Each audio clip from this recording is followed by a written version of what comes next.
Back with Dr. Osterberg. Dr. Osterberg, tell us, give us a few samples where, like, for instance, a patient has pain, be it in the head, be it in the shoulder, be it in the legs, be it in the back, lower back, upper back, maybe even arms, whatever, where, yes, he has pain there, but really a different part of the body might not be functioning.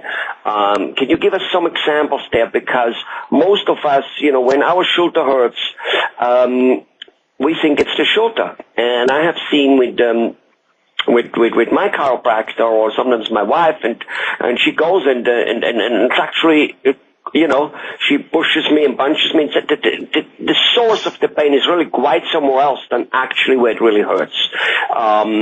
Can you give us some example there so that our patients get enlightened to it and pay attention that a headache isn't necessarily a headache?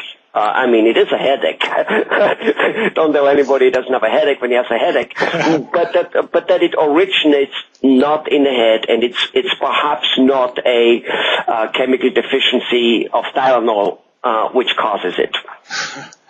Yes, absolutely. Probably the most common example has to do with posture. And it has to do with something called upper cross syndrome, or very simply forward head posture.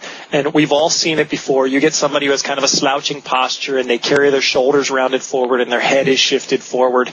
And you brought up the example of headaches. That's the most common cause of headaches that we see in our office.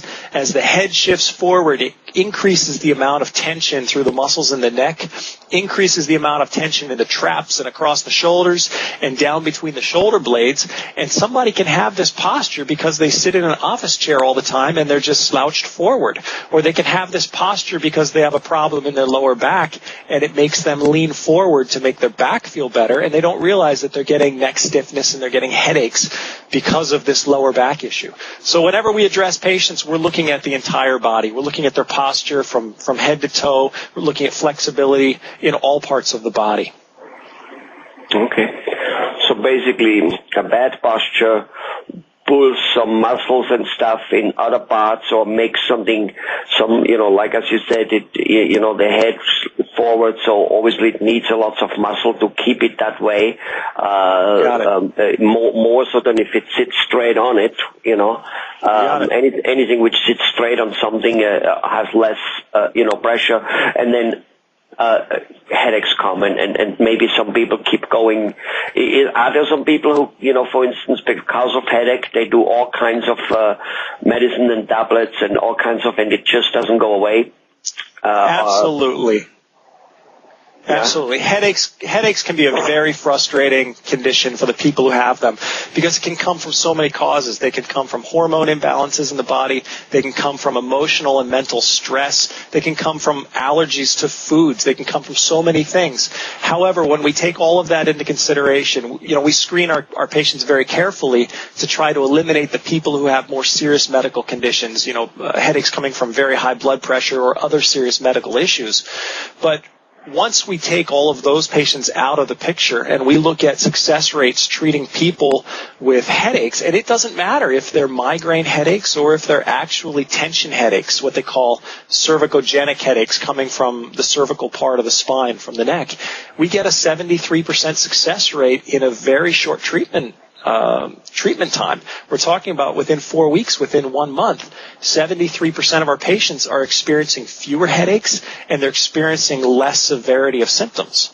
So certainly I wish we could get results for 100% of our patients, but with chronic repeat headache sufferers, that's just not possible.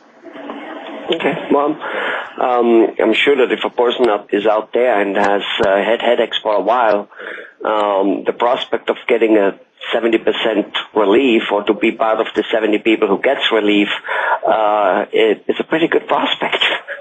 It can make a big difference in a lot of people's lives. A lot of times you don't get headache patients to break that cycle completely, but it makes the difference of whether they can go to work or not. It makes a difference of whether they can play with their kids, whether they can enjoy social outings, whether they can have time with their spouse where they can actually communicate and smile versus just being in a room with the lights off. That makes a big difference in the quality of life, and that's really what it's all about. Okay.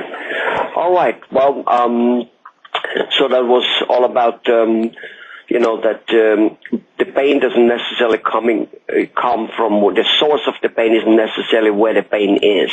And a chiropractor, not always. And a chiropractor is a very well-trained person in detecting that, since he's working so holistic with knowing where the nerves originate and where a small little pinched nerve might be causing you problem somewhere else. Or maybe the nerve isn't even pinched, just overstrained or whatever it might be.